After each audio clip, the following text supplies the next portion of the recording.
ஆண்டவரும் உலக ரட்சிகரமா இருக்கிற இயேசு கிறிஸ்துவின் ஈடு இணையற்ற நாமத்தில் மாரநாதா ரிவிவல் சர்ச் மூலமாக உங்களுக்கு என் அன்பின் வாழ்த்துக்கள். இன்று தேவன் நம்மோடு பேசும் வார்த்தையானது சங்கீதங்களின் புத்தகம் 13:6 கர்த்தர் எனக்கு நன்மை செய்தபடியால் அவரை பாடுவேன் என்பதாக. அன்பான தேவனுடைய பிள்ளைகளே, நம் தேவன் நமக்கு நன்மை செய்கிறவர். தாம் பூமியில் வாழ்ந்தபோது அனைவருக்கும் நன்மை செய்கிறவராகவே சுற்றித் திரிந்தார்.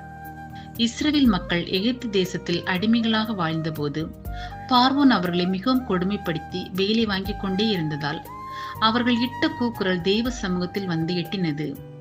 எனவே அவர்களை விடுதலை பண்ண தேவன் மோசேயையும் ஆரோனையும் எகிப்திற்கு அனுப்பி பல வாதைகளை தாண்டி அழைத்து வந்தார். அவர்கள் செங்கடல் அருகே வந்தபோது அவர்களுக்கு மிக பெரிய சவால் காணப்பட்டது. முன்னால் செங்கடல், பின்னால் பார்வோனின் படைகள். ஆனால் சர்வவல்ல பிதாவாகிய தேவனுடைய ஆளுகை அவர்களை சுற்றிலும் காணப்பட்டதால் முன்னால் தடையாக காணப்பட்ட கடலையே இரண்டாக பிளந்து பயந்து பார்த்து அலறிய இடத்திலேயே அவர்களுக்கு வழி உண்டாக்கி அந்த செங்கடலை ஜெயமாக கடக்க பண்ணி அவர்களுக்கு ஒரு புதிய ஆரம்பத்தை உண்டு பண்ணின தேவன் எதிர்த்து வந்த பார்வோனின் படைகளுக்கு அக்கடலிலேயே முடிவு ஏற்படுத்தினார். செங்கடலை கடந்த அவர்கள் அனைவரும் ஆடி பாடி தம்புரு இசைத்து தேவனை துதித்து சந்தோஷமாக பாடினார்கள்.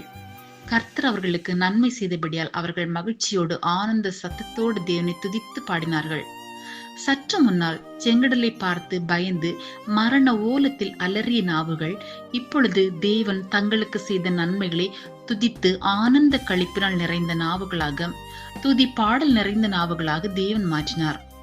இதை கேட்கிற அன்பான தேவனுடைய பிள்ளைகளே, இன்றும் உங்களுடைய வாழ்வில் கூட அவர் உங்களுக்கு செய்த நன்மைகளினால் உங்கள் நாவு துதி பாடலினால் நிறைந்துள்ளதா? இல்லை என்றால் செங்கடலை போல பிரச்சனைகள் உங்களை சூழ்ந்துள்ளதால் உங்கள் நாவு பயத்தால் நிறைந்து அவ்விசுவாச வார்த்தைகளை பேசி தேவனை துக்கப்படுத்துகிறதா?